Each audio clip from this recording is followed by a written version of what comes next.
I ain't gonna say no names, but there's a player that was arrested overseas. People was insinuating that player said, man, and all of these different things, right? Now there's reports coming out that story might be true. That story might have validation to it. And that said player may not be the only player.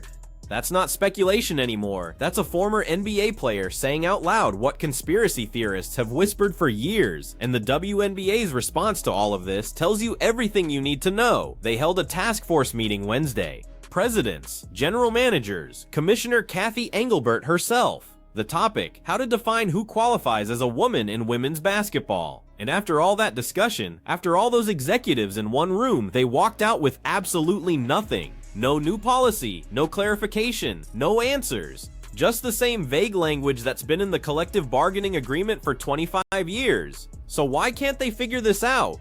Stated a task force of WNBA presidents and general managers met Wednesday to address transgender athletes, but reached no new eligibility rules.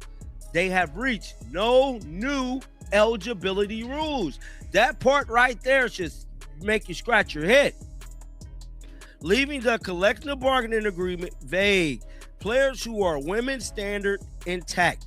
The discussion followed comments from Indiana Fever guard Sophie Cunningham supporting biological women only competition and starkly draft announcements from former NBA player Entis Candace Freedom and Royce White officially stressed no intimate eligibility issues. Watch that task force announcement again, read between the lines. They're not struggling to define eligibility because it's complicated. Every other sports league has managed to create transgender athlete policies. The NCAA has rules. The Olympics has protocols.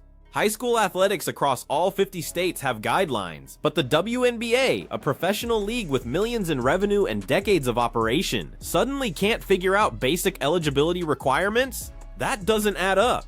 Here's what makes this different from every other transgender athlete debate. Patrick Bet-David didn't just question future policy. He made a specific claim on his podcast. The WNBA currently has multiple biological men playing in the league right now. Not might have in the future, has them now. Present tense. And instead of laughing that off as ridiculous conspiracy theory, instead of threatening legal action for defamation, the league went silent.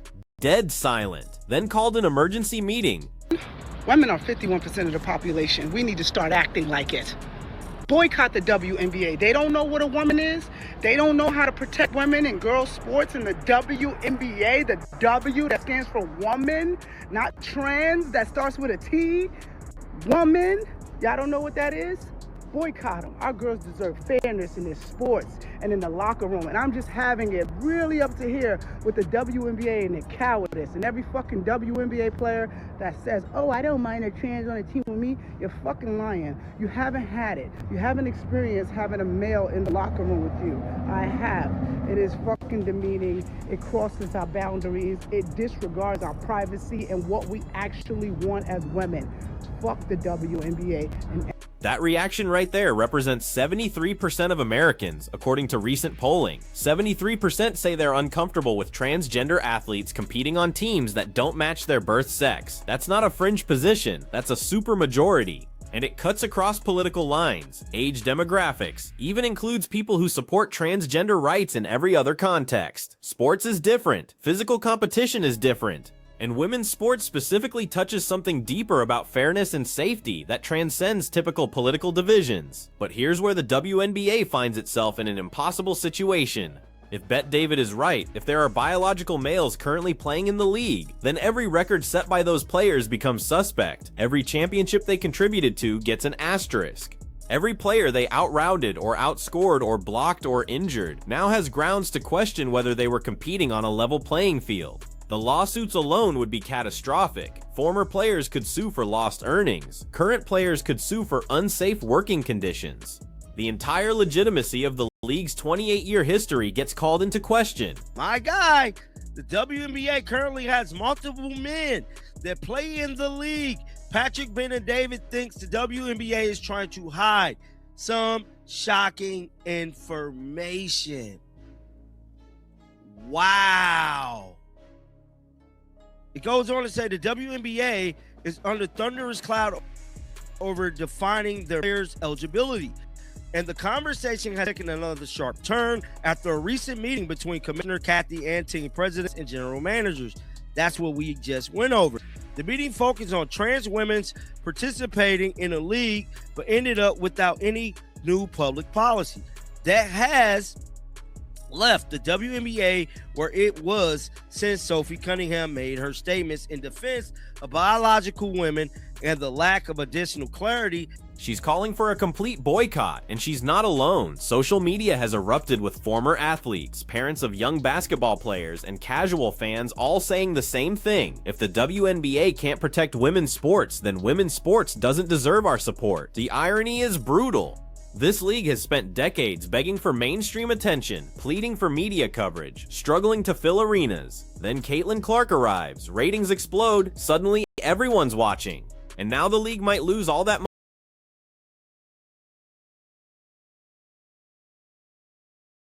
Be concerned about the fallout if that were ever revealed publicly. Wow. He stated, I believe the WNBA currently has multiple men that play in the league that they're worried. If that gets leaked, it will be embarrassing, Bennett Davis said. They don't want to bring it up, and they're worried if that does not take place, how bad it'll be for them. The Iranian-born podcaster did not present any evidence for the claim and simply acknowledged that he was speculating.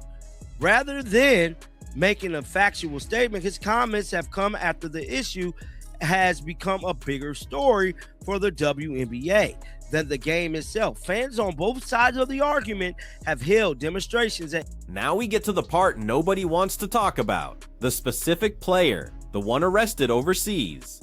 The one whose mugshot sparked rumors that spread like wildfire through basketball forums and social media. For years, those rumors were dismissed as transphobic conspiracy theories, body shaming, misogyny disguised as concern. Anyone who brought it up got shouted down, called a bigot, told they were perpetuating harmful stereotypes about what women's bodies should look like. But if Patrick Bet David is right, if his sources are credible, then those rumors weren't baseless conspiracy theories. They were people noticing something real and being silenced for it. And that changes everything, because it means the league knew. It means teammates knew.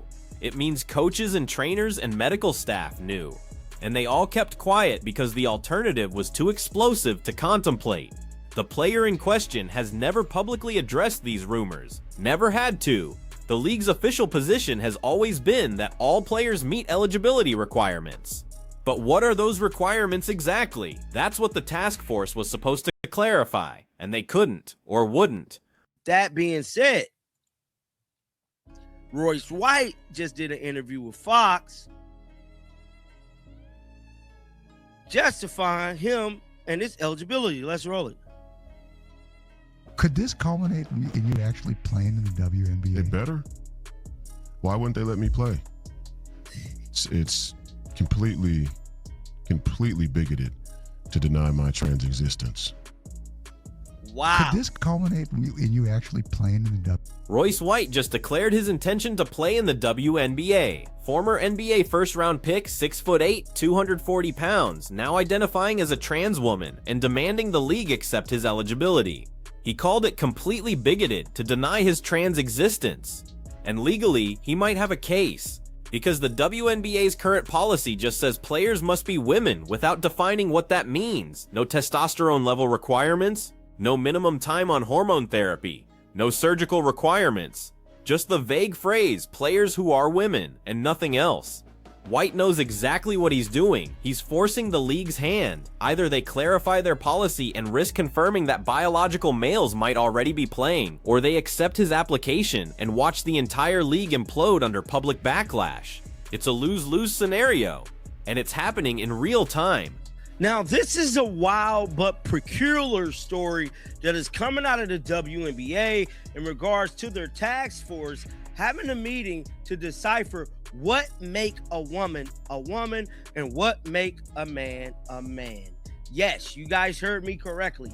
They're having meetings to decipher the difference between the two Let's go back to the beginning, back to what sparked all of this. The WNBA formed a task force to decipher what make a woman and what make a man a man. Those words should never have to be spoken by a professional sports league. The fact that they were tells you how deep this problem goes. Every other major sports organization has figured this out. The NBA doesn't need a task force to determine who's eligible for men's basketball. The NFL doesn't hold emergency meetings to define masculinity. But women's sports exists in this bizarre space where basic biological categories have become politically controversial, where stating observable facts about male and female athletic performance gets you labeled a bigot, where protecting fair competition for women somehow became an act of discrimination against trans people. The WNBA tried to avoid this fight. They kept their eligibility language vague, hoping the issue would never come up, hoping they could just quietly manage it behind the scenes if it did. But you can't manage a crisis that's already public. You can't quietly handle a controversy when former NBA players are announcing their WNBA eligibility on national television. The dam has broken, and now the league has to make a choice they've been avoiding for 28 years. Here's what makes this particularly complicated. The WNBA has always positioned itself as progressive, inclusive, socially conscious. The league actively courts LGBTQ fans. Pride nights are standard across franchises. Multiple players are openly gay and celebrated for it. The league's brand identity is built partially on being a safe space for women who don't fit traditional feminine stereotypes. So how do you maintain that identity while also saying biological males can't play women's basketball? How do you support trans rights in general while drawing a line specifically at athletic competition? Other sports have threaded this needle. World Athletics, the international track and field governing body, banned transgender women from elite female competition entirely in March 2023. Their reasoning was simple. Male puberty provides permanent athletic advantages that hormone therapy cannot fully reverse. Bone density, lung capacity, heart size, muscle fiber composition. These advantages persist even after testosterone suppression. And in elite athletics, those advantages are the difference between first place and 10th place. The NCAA tried a middle ground approach. Transgender women can compete in women's sports but must undergo at least 1 year of testosterone suppression therapy. Testosterone levels must stay below a certain threshold. Regular testing is required. It's not perfect, but it's something. It's a policy. It's rules. It's more than the WNBA has. But here's the WNBA's unique problem. If they implement strict eligibility requirements now, what happens to players who've been competing for years under the old vague rules? Do those players get grandfathered in? Do their stats get removed from record books? Do teams have to forfeit games they won with ineligible players on the roster? The legal implications are staggering. The PR nightmare is unprecedented, and that's assuming the league even wants to implement strict rules, which based on their political leanings and fan base, they clearly don't. Patrick Bet-David's claim that multiple biological males currently play in the WNBA isn't just inflammatory rhetoric. If true, it explains everything. It explains why the league can't create clear eligibility rules without essentially admitting they've been violating the spirit of women's sports for years. It explains why the task force meeting produced nothing. It explains why Commissioner Engelbert won't make a definitive statement, because any statement that establishes clear biological standards immediately raises the question, so who's been playing that doesn't meet those standards? The conspiracy theory about the overseas arrest has circulated for years. Specific player, specific incident, specific physical characteristics that allegedly didn't match the gender on official documents. For years, bringing this up got you banned from forums, blocked on social media, called every name in the book. But if that conspiracy theory is true, then the league has been lying to fans, lying to other players, and lying to sponsors for over a decade. That's not a PR problem, that's an existential crisis. Think about what it means if biological males have been competing in the WNBA. Every physical play becomes suspect. Every hard screen, every contested rebound, every collision under the basket. Female players have been put at physical risk without their knowledge or consent. That's not just unfair competition, that's a workplace safety violation. That's grounds for massive lawsuits from players who've suffered injuries. And what about the players who didn't make rosters? The women cut from teams to make room for biological males with physical advantages? Those are lost careers, lost earnings, lost dreams. All because the league valued political correctness over competitive integrity. The 73% of Americans uncomfortable with transgender athletes in women's sports aren't bigots. They're people who understand basic biology. They're parents who've watched their daughters train for years only to lose to biological males. They're former athletes who know exactly how much difference testosterone and male puberty make in physical competition. They're women who fought for Title IX, who built women's sports from nothing, who refused to watch it all get dismantled in the name of inclusion. Royce White's announcement is brilliant political theater. He's exposing the absurdity of the WNBA's position by taking it to its logical conclusion. If the league truly believes that anyone who identifies as a woman should be eligible for women's basketball, then they have to let him play. 6'8", 240 pounds, recent NBA experience, male bone structure and muscle mass. If he's not eligible, then the league needs to explain why, and any explanation they give will immediately apply to current players. The boycott calls are growing louder, not from right-wing activists looking to score political points, from women. From mothers and daughters and former athletes who see their sports being erased. From casual fans who tuned in for Caitlin Clark and Angel Reese and are now being told they're bigots if they think women's basketball should be for biological women. Commissioner Engelbert is in an impossible position, implement strict eligibility rules, and face accusations of transphobia, lose progressive fans, potentially lose players. Keep the vague current policy and watch the boycotts grow. Watch sponsors flee. Watch the mainstream audience that just discovered the WNBA disappear just as quickly. But here's the thing, this isn't actually impossible. Other sports figured it out. The solution is simple, even if it's politically uncomfortable. Women's sports are for biological females. Support trans athletes in other ways. Create inclusive recreational leagues. Advocate for trans rights in employment, housing, healthcare. But elite women's sports must be protected as a biological category or they cease to have meaning. The WNBA's silence is deafening. Every day without a clear policy statement is another day of speculation, another day of rumors, another day of fans wondering if what they're watching is actually women's basketball or something else entirely. The league thought they could avoid this conversation forever. They were wrong. And now they're paying the price for decades of deliberate ambiguity. So where does this end? Either the WNBA clarifies its eligibility requirements, potentially confirms that biological males have been playing, faces the lawsuits and scandal, and complete loss of credibility. Or they maintain the status quo, watch the boycotts grow, lose the mainstream audience they just gained, and fade back into irrelevance. There's no good option. There's no path forward that doesn't involve massive controversy and significant loss. What's your take on this?